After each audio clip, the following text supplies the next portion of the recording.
Ay, ay, ay. It's hard not to cry up here. It's really, really tough. Thank you, Lael. Oh, Lord, it is hard. Thank you, Lael.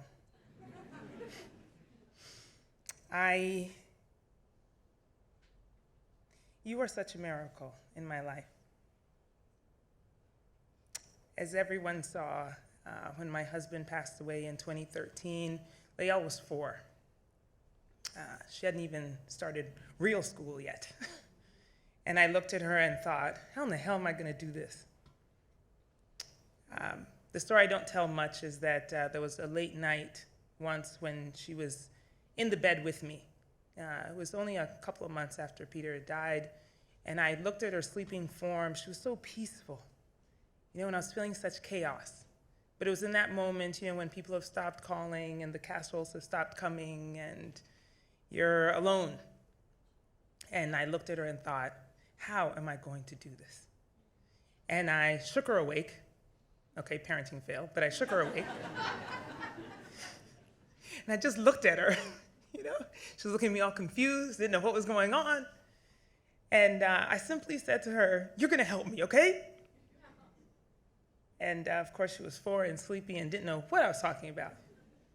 But she looked at me and said, okay. And that's really all I needed. Was the okay.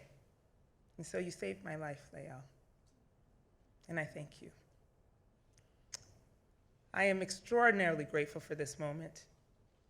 With so many friends in the room, of course, the 3 I'm being inducted with. Antonio, I met you before I met you through your daughter, Clara. It's amazing to see legacy in the next generation. She's a brilliant woman, and I so enjoyed working with her. And so I look at you and know that perhaps my brilliance will be passed on to Lael. Because I'm brilliant, okay?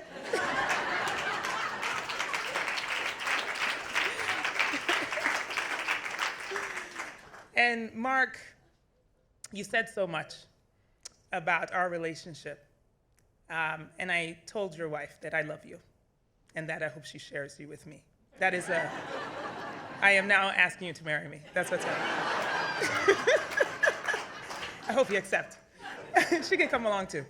But I'm so grateful to you because of so many companies in which I've worked in. Every time I call you from another one, and there have been a few, as you saw, Mark's first words are, how can we work together?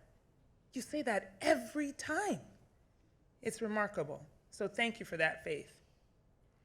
And Anne, I don't think you know, but I'm going to tell you now that at PepsiCo, you were the one I saw in marketing, up in the echelons, the woman that I looked to and could see myself in. You are inspirational. It is beyond me that I'm here on the stage with you. The universe has a funny way of rewarding great work. And I hope that tonight you feel all the love in the room, that you understand your impact on those of us who looked up to you, and that I may call you a friend now. Of course, to the AMA, I am so grateful. When I got the call, I could not believe it. It was incredible to me that this night would happen and that I would be asked to be here. And so I'm very, very grateful for the opportunity. When I thought about what the future of marketing looks like, I couldn't help but, of course, go to the statistics and look at what it actually looks like. It doesn't look like me. I have thought a lot about this in the past couple of months since leaving Netflix, and thought about, that thing we always talk about but don't really talk about, which is the tenure of CMOs in jobs. There was an article written a couple of years ago which kind of poked fun at me, and said that they asked where I would end up next. That they would ask, like, where is she going to go next? And I thought, wow, how cruel. You know, to think about short tenures, especially of Black women, and not to consider the journey, how difficult the room is, how lonely it is. And so as I stand here at this podium, knowing that there's only 1.4% of the leadership that look like me, yet there are 21.7 million of us in the United States of America, I stand in the gap. I stand as representative in all of my brilliance melanin, knowing that there's an opportunity for us in this room to change that. This is not about some golden pathway that comes from the heavens to tell us how to do it. This is not about policy. It's not about the rule book. It's not about anything that any of our companies can ever write and ask us to do. This is our job. It's our responsibility. And when I say that, I'm not saying it generally. I'm talking to you, each and every single one. How is it that you are making this difference and this change? How is it you are impacting the ways in which we see ourselves in this world? Mark, thank you for the reminder that after George Floyd died, I did get on that call. I was pissed off. There was, there is a stereotype about the angry Black woman. It's one that if you're not a Black woman, you try to avoid. Or if you are a Black woman, you try to avoid. You know? You go into rooms and you try your best not to be too passionate, too loud, too aggressive, too anything, in case you are seen as angry. But that day, I was enraged that more people weren't enraged. And so thank you for that reminder, because that's how I want us to feel still. We should take this moment not to sit by idly and drink our nice champagnes and celebrate ourselves, but yet use it as a moment of action. What does the future look like? It needs to look like Lael. We need to make sure that she's in the room, that it doesn't look the way it looks today. If it does, we have failed. We really have failed if we don't. And so I charge you with that.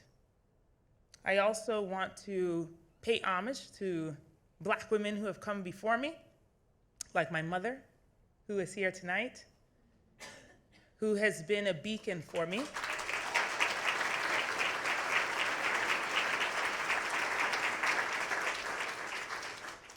Many people have asked where my confidence comes from. Well,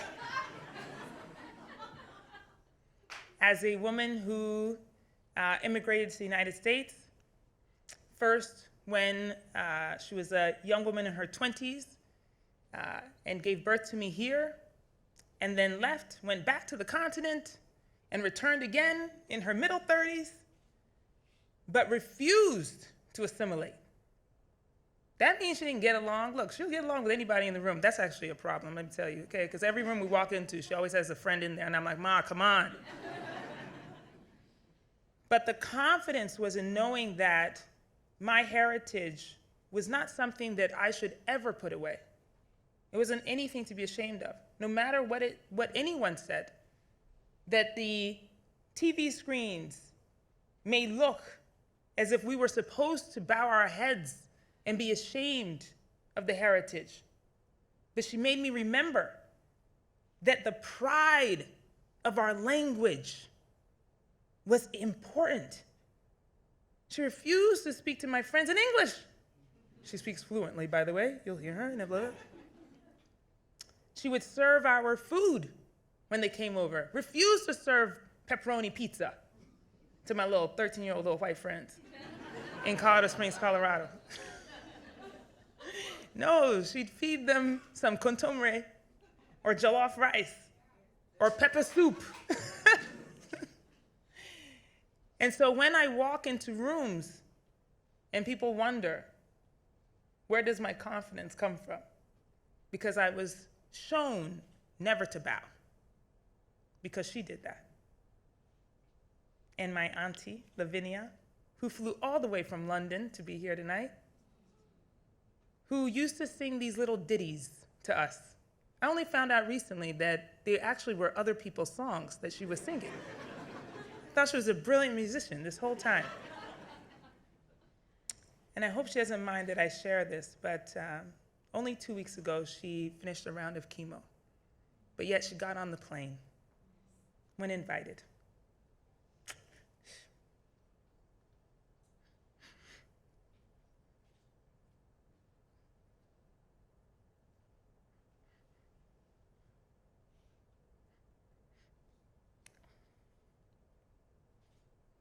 And I'm so thankful for your bravery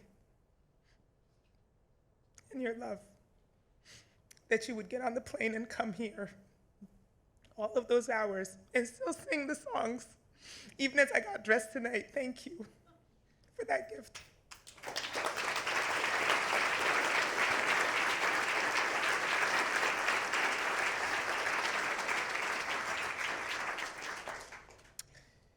So with that, I do want to thank you all, every single one of you, for the encouragement, for your vote, because as Joanna said, I was elected. I mean, come on. I appreciate it so much. It does give me confidence. As I've said in my video, you heard again and again and again, so many people who gave me confidence over the years. You are amongst those people, so thank you very much for this induction. I hope I continue to make you proud.